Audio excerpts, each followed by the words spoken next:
শরীয়তপুরের নড়িয়ায় তারেক রহমানের ঘোষিত ৩১ দফার লিফলেট বিতরণ করা হয়েছে।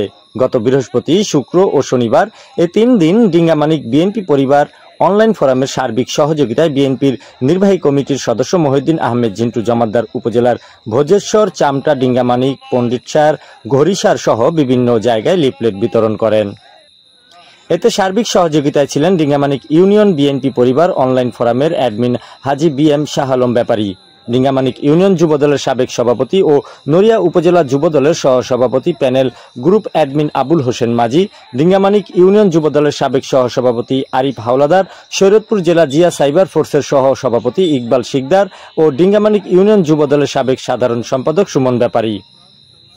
এতে সদস্য রয়েছেন ডিঙ্গামানিক ইউনিয়নের কারা নির্যাতিত সাবেক ছাত্রনেতা দেলোয়ার হোসেন রারি, নড়িয়া উপজেলা যুবদলের সাবেক আহ্বায়ক নজরুল খান, শরীয়তপুর জেলা ছাত্র দলের সাবেক প্রচার সম্পাদক আতোয়ার চৌধুরী, বিএনপি নেতা ডালিম জমাদ্দার, ডিঙ্গামানিক ইউনিয়ন মৎস্যজীবী দলের যুগ্ম আহ্বায়ক মকবুল হোসেন মিদ্ধা, এমদাদুল হক রশিদ, পিপলু হাওলাদার, শিপন মিয়া, মনির খান, মামুন খান, রিপন হোসেন, মাহবুব লাকুরিয়া, মামুন তপদ্দার, রাজীব খান, নিক্কন মোল্লা, শাহিন লাকুরিয়া, এনায়েত ব্যাপারী, খোকন খান সহ অন্যান্যরা। এ সময় মহিউদ্দিন আহমেদ জিন্টু জমাদ্দার বলেন, দলের ভারপ্রাপ্ত চেয়ারম্যান তারেক জিয়া 2023 সালের 13 জুলাই জাতীয় প্রয়োজনে এই 31 দফা উত্থাপন করেছিলেন। সেখানে নাগরিকদের অধিকার থেকে বৈষম্যহীন রাষ্ট্র পরিচালনার কথা উল্লেখ রয়েছে। এই কথাগুলোই আমরা সাধারণ জনতার মধ্যে পৌঁছে দেওয়ার জন্য লিফলেট বিতরণ করছি।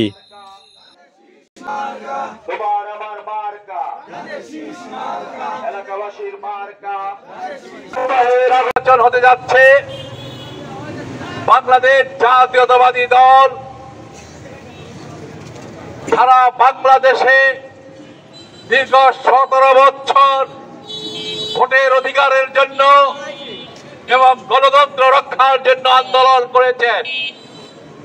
লক্ষ লক্ষ নেতা, হাজার হাজার নেতা, শত শত নেতা গুম হয়েছে, হত্যা করা হয়েছে, জেলে নিক্ষেপ করা হয়েছে।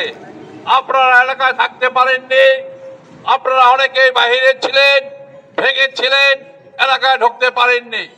আজ আমরা মুক্ত এবং আমাদের আন্দোলনের ফসল আমরা আজকে 16-17 বছর পরে আবার স্বাধীনভাবে আমাদের এলাকায় আসতে পেরেছি।